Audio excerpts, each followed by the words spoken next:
अस्सलाम वालेकुम स्टूडेंट्स। आज हमने देखना है कि मिड टर्म ब्रेक को कैलकुलेटर पर सॉल्व करने के क्या स्टेप्स होते हैं। तो ये आपके सामने 3 स्टेप लिखे हैं कि किस तरह आपने मिड टर्म ब्रेक को सॉल्व करना है। उससे पहले ज़रूरी है आपको पता हो कि आपके लेवल पर जो 9th 10th होती है फर्स्ट ईयर में, इसमें ना जो मैक्सिमम मिड टर्म ब्रेक के सवाल होते हैं ना, वो इस टाइप के होते हैं। ये वो 2 टाइप्स हैं।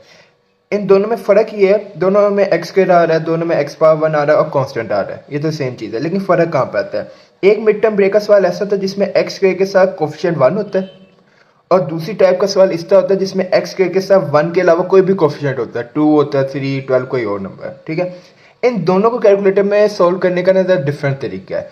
अभी ना इस वीडियो पार्ट 1 में हम टाइप 1 के सवाल को डिस्कस करते हैं कि कैलकुलेटर पर कैसे सोल्व करना है। तो आइए जी स्टार्ट करते हैं।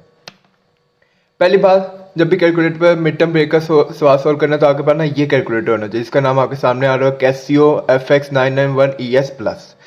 सवाल को स्टार्ट करने से पहले कैलकुलेटर पर आपसे रिक्वेस्ट ये है कि अगर आपके पास भी ये कैलकुलेटर है तो हाथ में पकड़ें और साथ साथ एक एक स्टेप में ऐसा सॉल्व करें, इस तरह आपको ज़्यादा अच्छी समझ लगेगी। ठीक है, तो निकाले अपना कैलकुलेटर, जंग आलूद हो चुका होगा।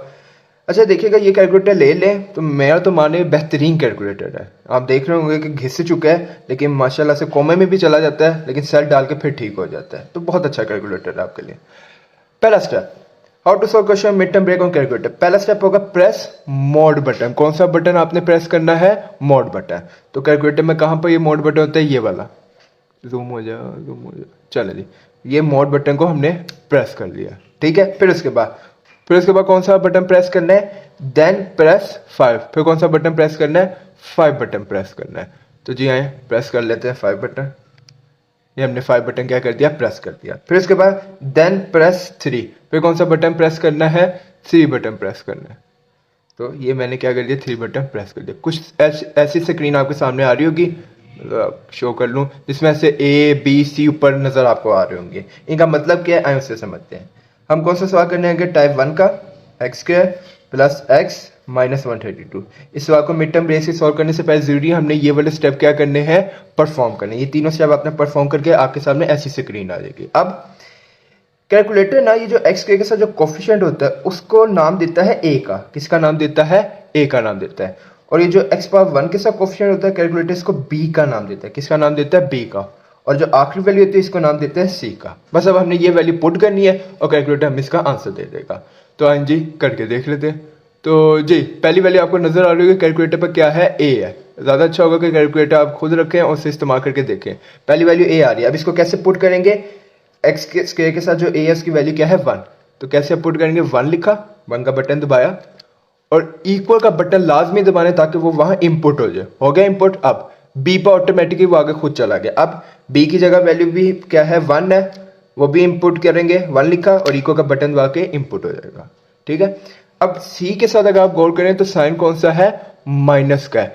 याद रखिएगा इन वैल्यू में अगर कोई पॉजिटिव वैल्यू होगी तो कैलकुलेटर में उनके साथ पॉजिटिव साइन लिखने की जरूरत नहीं, कैलकुलेटर बाय डिफॉल्ट को पॉजिटिव समझता है। आखिरी वैल्यू नेगेटिव है, हाँ, फिर नेगेटिव साइन आपने लाजमी लिखना है। तो एनजी लिखवा दें, -132 लिखा और इसको इंपुट कैसे करेंगे? इक्वल का बटन दबा के। डन जी, ये आपने अपनी सारी वैल्यूज क्या कर ली? इंपुट कर ली। अब जब आप इक्वल का बटन दबाएंगे सारी वैल्यू पुट करने के बाद तो एक वैल्यू 11 आ रही होगी। ठीक है, ये पता नहीं ये कोई निशान बना हुआ है कैलकुलेटर पे, ये माइनस नहीं आना, क्या आ रहा है? एक वैल्यू क्या आ रही है? 11। ये आप रफ में लिख लें, एक वैल्यू क्या आ रही है? पॉजिटिव 11 आ रही है। दूसरी दफा इक्वल का बटन दबाएंगे तो आपके पास -12 आ रहा होगा। क्या आ रहा होगा? -12। ये दो वैल्यूज आपने लिख ली और कैलकुलेटर को रख दिया साइड पर। अच्छा एक और बात बता दूं, बच्चे परेशान होते हैं, ये पता नहीं कहाँ सर हमें कैलकुलेटर की सेटिंग में ले गए। वापस अगर जाना ना, मोड का बटन दबा देना, 1 दबा देना और चिल करना। अच्छा जी, अब आपने क्या करना है? X square mid term break में पहली और आखिरी वैल्यू वैसी रही, उनमें कोई चेंज नहीं आया। डन जी, अब इन दो वैल्यू का आपने इस्तेमाल करना। वो दो वैल्यू कौन सी आई है? 11 और -12। कैसे इस्तेमाल करना है?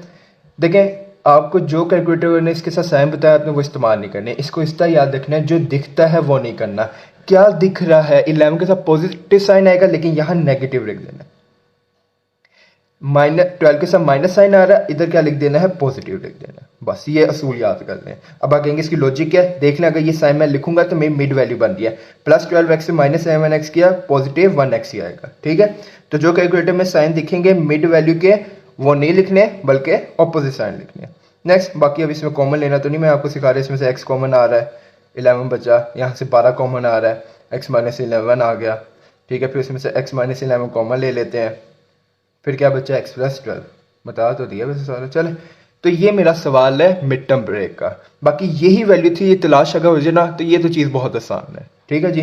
तो ये था part one, type one question था जो हमने इस पार्ट वन वीडियो में डिस्कस कर लिया। अब आए टाइप टू का सवाल डिस्कस कर लेते हैं।